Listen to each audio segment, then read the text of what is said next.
Welcome back. So I got another treat today. This is a small cap stock. Really, it's like a micro cap stock because it's under $300 million market cap. But in my opinion, it should be much higher than that. All right. This is going to be kind of an example of what good looks like, but it is a very slow moving, stable, boring stock that operates in a kind of boring industry. There's nothing wrong with that, but you're going to see what I'm talking about. All right. What does Preformed Line Products do? They manufacture and sell equipment for infrastructure, electrical infrastructure. All right. I found this stock, sometime after the Texas freeze. I was looking up all these electrical equipment companies like Generac and just stumbled upon these guys, and I've been following them for a long time. At the time, whenever I found them, they were like $80 a share.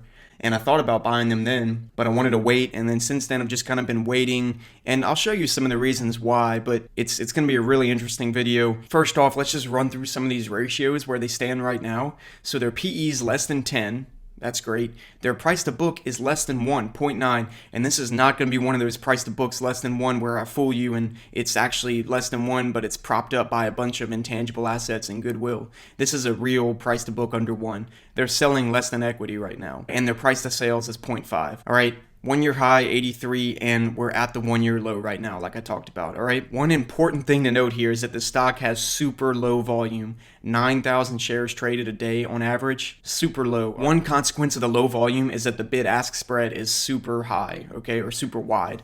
All right, just to put that in context, 9,000 shares average traded a day, so 9,000 times, right now it's selling for $56 a share. I mean, that's only $500,000 a day traded in the stock that's got a market cap of $279 million. That's pretty low compared to a lot of other publicly traded companies. I don't currently own any shares. I've really been considering it for a while, and hopefully by doing this video and formalizing my thinking and putting things on paper or on computer, whatever you call it, that hopefully I can come to a decision. All right, so here's an article. Let me pull it up. So this is from the globeandmail.com. It's a Canadian website. I'll link this article in the description. Title: Why the students in my value investing class believe this stock is truly undervalued. All right, this was published in August 4th, 2021. So real quick, this was interesting. Watch what happened on the day that this was published, or the week after. Okay, so it was published on August 4th. August 4th was right here. So August 3rd, it climbed up 7% right off of that. I just thought that was interesting, This article moved the stock that much. Maybe not, but it's quite a coincidence. All right, so let's talk about the article a little bit. They say whenever it comes to finding a possibly undervalued stock, students have always had a much easier time identifying Ben Graham stocks versus Warren Buffett stocks. The reason, is that Ben Graham gave some very quantitative, black and white criteria for stocks to hit to be undervalued, and Warren Buffett has recently been focusing more on the qualitative side of stocks. All right, so let's see anything about this company that they write. So at the time, the market cap, you could see, was $336 million, PE was 11, and PB was 1.2. All right, so they still thought it was undervalued here. All right, so look at this. It operates in a stable and unexciting industry, providing critical nuts and bolts components primarily to utilities and telecommunication infrastructure. Management owns about 38% of the shares. All right, so a super high percentage of insider ownership. I love that in companies, right? You want management to be aligned with you if you're a shareholder. If you know that management has the same goals as you, then that's just makes you sleep better, right? So that's pretty neat. All right, let's go to what they said was the value, because I just want to touch on this. So down here, they say that the value, intrinsic value was estimated to be $103 US. Wow. And accounting for margin of safety, the entry price was estimated to be $69. What kind of margin of safety did they put on that? 69 divided by 103.52. Yeah, so 2/3. So their margin of safety is 2/3. That's a very Ben Graham thing. So Ben Graham said once you get intrinsic value, you wait till it gets to 66, 67% of that intrinsic value before you buy. That's your margin of safety, 2/3. At the time, the stock was trading at 67. Students felt PLPC was a strong buy. All right, it's much lower than that now. Is it still a strong buy? Did something change with the fundamentals? Or were the students wrong? We're going to look into that, all right? So let's start with the income statement. All right, so here's total revenue. One thing to note is that we're going to have 1, maybe 2 extra quarters than the students did, or that article did, so it's going to be a little bit different, so we might be able to see if something changed. But look at this, revenue's just growing. I could see some people might be thinking, oh, we're at the peak of a cycle and it's going to start coming back down again, but you're going to see that across the board in a lot of industrial stocks, a lot of manufacturing stocks. And that's just the nature of the beast if you're going to invest in manufacturing. Peter Lynch talks about this, about investing in cyclical businesses. And Monish Pabrai actually has a really good quote that I like about investing in cyclical businesses. He says, you want to sell a stock that's in a cyclical business whenever you think the next peak is not going to be higher than the previous peak. I love that quote. It makes it super, super easy to understand. I don't think that this is one of those cases. Well, we'll get through it. But anyway, total revenue's growing. Great sign. We always like to see total revenue growing. Let's look at their margins real quick. Gross margin, let me change this to percentage. Gross margin tells us what kind of a competitive advantage they have. If they're having to cut costs because they have a lot of competition, that's not really a good sign. If the margins are stable, that's good, okay? Margin's definitely stable, over 30%. I'd say that's solid. Let's look at operating margin. Operating margin, I mean, it's a little bit on the lower side, but I think it's fine. I mean, hovering around 10% right now. It's interesting. All right. And then we like to look at their debt load too. So how do we do that? We look at interest payments as a percentage of operating income. And this tells us like how much of the operating income, no matter what, are they having to pay in interest. So this, I know it looks bad because it's going up, but really, I mean, this is super, super low, 4%. I mean, I like to be under 10%. Really, I like to be as low as possible. 4%, that's pretty good. They get a check for that too. All right, now let's look at their income, pre-tax income. We're going to write this number down to use later in our valuation. All right, let's see. Pre-tax income, cyclical, just like the revenue. Is it on the way up or is it coming down? I mean, who knows, right? Personally, from what I'm seeing from working inside a manufacturing facility and being in the manufacturing industry, this cyclical nature is not even close to peak yet. I think U.S. businesses have a lot of catching up to do as far as supply and demand goes, so I don't see it coming back down for a long time. And that's why a lot of my positions are actually in industrials and manufacturing companies right now at the moment. Okay, so pre-tax income, how do I get an estimate for this? You know, I'm going to take the last 2 quarters, let's say, and then multiply that by 2. So I'm going to sum the last 2 quarters and multiply by 2. So if I do that, sum these two, I get $26 million for half a year. So 26 million times 2, $52 million. All right. So I'm going to write that down over here in pre-tax income, 52 million. All right. Now let's go to earnings per share real fast. Get another metric from this. Okay, let me put the decimals back in. All right, so earnings per share, I'm going to take the trailing 12 months, but you see here on the trailing 12 months, we have this big up and this big down. I'm actually going to take the average of the last 5 quarters so that I count for these 2 and then multiply by 4. Just because I think counting this one or counting this one without counting the other one is kind of, that's not right. Okay, so last 5 quarters average would be 170. All right, so $1.70 times 4, so I get $6.80 for my earnings per share. All right, $6.80. Look, that's good. It's going to be under 10 times earnings from that, so good sign. All right, and then let's go to the balance sheet. All right, so we're starting with something a little bit different here in the balance sheet. We're going to start with invested capital. So the reason I'm looking at invested capital is I just haven't done it that much. I know I usually look at assets, tangible assets, but to me, invested capital, tangible assets, they're pretty similar. So what is invested capital? You can think about this as how much money you have working for you in the business. There's 2 ways to go at this. You can go at it from the asset side, which is actually what I think is more intuitive, where you say, how much are all the assets I own worth, and then calculate a return on those assets. Or you can say, how much capital do I have invested to buy these assets, and then get a return on invested capital. They're going to give you almost the same number, okay? Invested capital is all of your equity plus all of your interest-bearing liabilities, also known as debt, right? So equity plus debt. So we have about $350 million of invested capital, and then really what I'm interested in is the return on this invested capital. So let me find that. On a pre-tax basis. I just prefer to look at things on a pre-tax basis. I think that's how people intuitively think about investments outside of the stock market, so I like that. All right, so this is pretty interesting. So if you remember, our current peak on our income is actually at a higher level than what it was, at the previous cycle, but our return on invested capital is much lower. You're talking 5 to 10% lower. But still, it's a pretty good return on invested capital. Whenever you're making 10 to 15% on your investment, that's always good, right? I think people would love to get 10 to 15% on how much they have, $350 million. That's not easy to do. So pretty good. If they get back up here to the 20s, that'd be awesome. But we'll see. It just gets harder as you grow your capital base or asset base, however you want to think about it. Still pretty good though. I'm a fan of this. How did I calculate this? I took the pre-tax income per quarter, multiplied by 4, and divided by the invested capital for that quarter. Okay, let's go to debt to equity. This is another way to see how leveraged a company is. We check how much debt they have, divide that by their equity. Really, it's all their liabilities divided by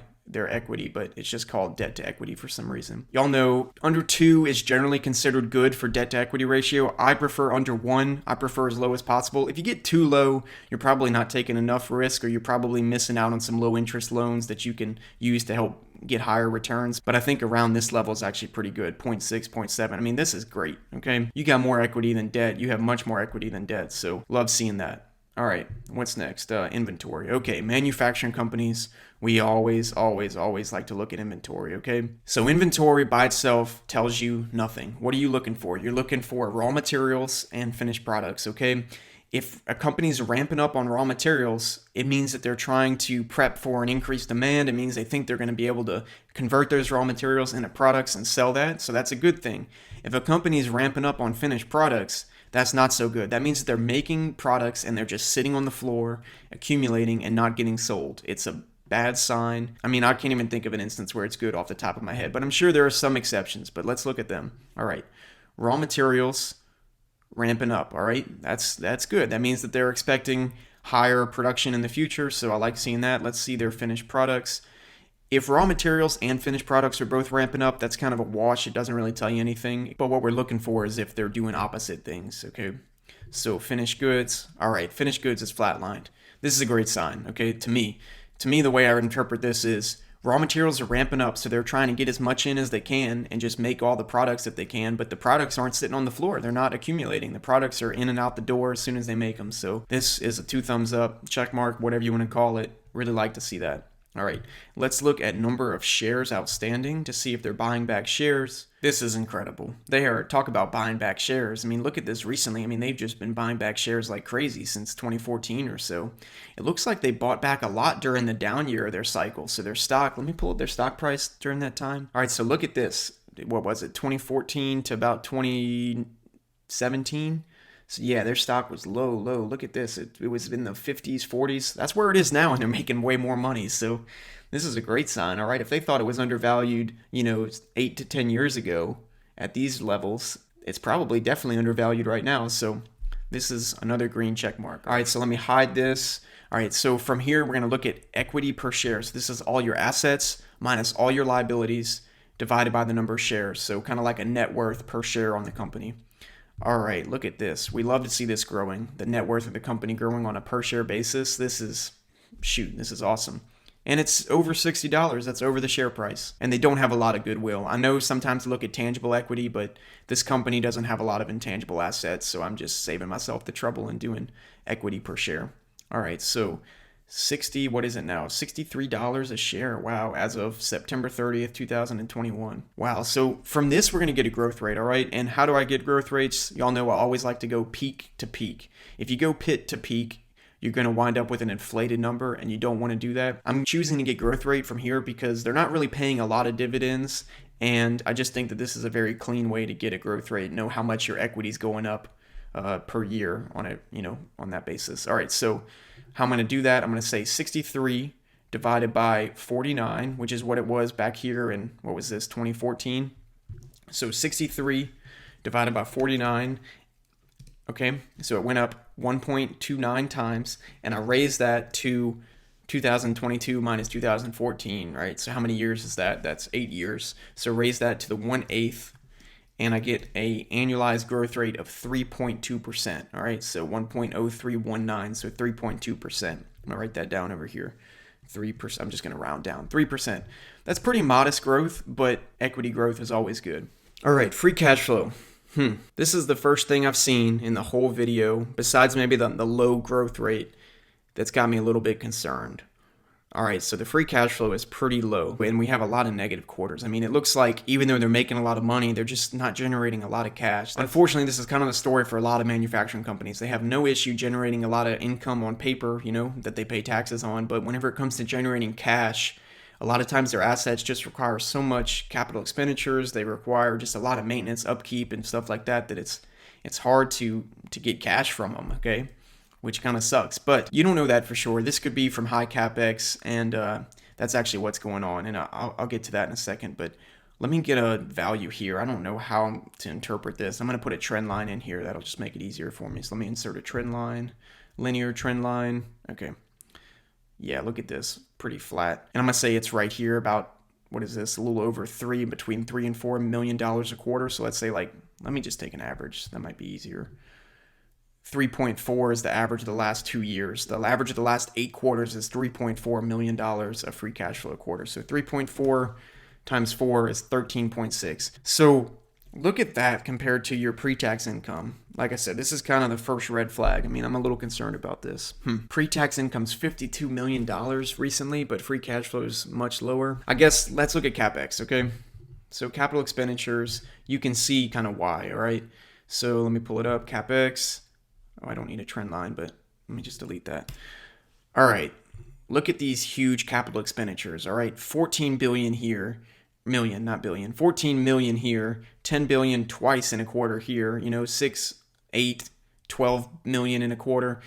I mean, these are huge capital expenditures. And if you read their annual report, which will also be linked here, or at least I'll link their investor relations page, they did make some acquisitions and they are investing in new, property, plant, equipment, and buying new companies. So the low cash is actually buying assets, reinvesting capital. Hopefully that leads to higher growth and more earnings, all right? It's not guaranteed, and that's kind of a tricky thing about investing in a company that's doing high capex. You need to have confidence that what they're buying is going to generate future income, future cash to pay for what they did, right? I talked about capex a little bit in my RIAM video, Rainier Advanced Materials, but it's actually really hard to justify capital expenditures in my opinion, whenever you compare it to just like investing in other things. But, this is another problem that a lot of manufacturing companies have, is that whenever the getting's good, they try to invest in all these assets, and that's what causes the cycle to come back down, right? Because what's going on is that if you have a cyclical business, all right, you have during the down years, everybody is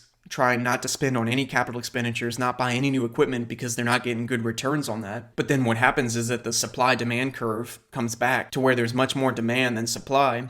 So everybody realizes they can charge a lot for their products. They start getting higher margins. They start making more money.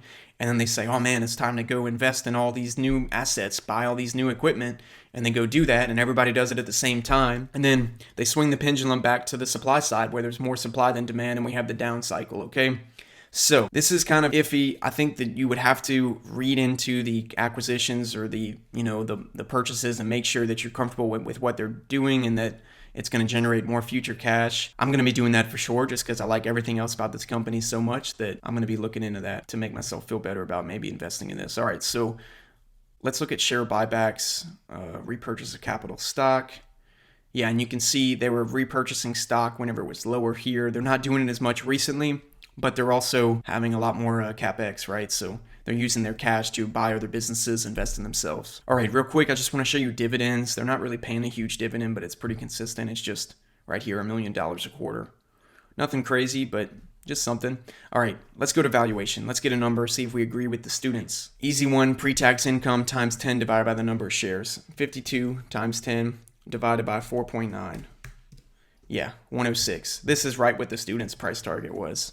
They probably used some crazy formula to get there, but we just did it by multiplying pre-tax times 10, all right? Ben Graham formula. So they mentioned Ben Graham in the article, so I'm curious what his formula comes in at. All right, so earnings per share, 680 times 8.5 plus 2 times our growth rate, which was 3%, right? Yeah, 3%, 99. All right, pretty good. And then lastly, our DCF, free cash flow in millions, so $13.6 million of free cash flow. Perpetual growth rate, I'm going to say 3%. The hope is that it's going to be more than this because the reason they spent all their cash and have low free cash flow is to grow their future free cash flow. All right, and then discount rate. I know I used to always discount at 15%. I've kind of changed my tune a little bit. I'm going to be discounting at 13% from now on, and then probably just on my end, if I'm going to buy stock, it's going to be a higher margin of safety. I think that's just more precise. All right, so 13% discount rate, and I get a net present value of $154 million. All right, yeah, let me do this on the calculator. 154 divided by 4.9, $31 a share. Oof. Okay. Our average is still higher. Our average, let's see, 79 divided by, what is it, 57 right now? 57? All right, so our average is still 40% higher. This low free cash flow number has got me super spooked, okay? Everything else in this company is so good. I really like management. I like the way that they're handling debt. I like the way they're buying back shares. And I liked the 10K whenever I read it, you know? This is definitely a company I'd like to invest in. The issue is this low cash generation, because that's why you invest, right? You put cash up now because you're expecting to get more cash in the future than what you put in now, right? So to have the free cash flow one lower just kind of really bugs me. This is one I'm going to be watching a lot. I'm probably going to wait until I read the 2021 10K annual report and make sure that I'm comfortable with what they bought with all the cash to see if I think that that's going to generate more cash in the future. And I might even wait for it to actually start generating cash. But at that point, it might be too late, right? Man, everything else is so good here. Look, I think this is a great company. I think it's also a great company to learn valuation from, you know, just to practice and get a feel for, you know, reading their 10K. I think they do a great job in the annual report just explaining the business to somebody like me who's not even in the industry. But look, that's just my take. I hope you enjoyed it. If you did, like and subscribe. I'll see you next time.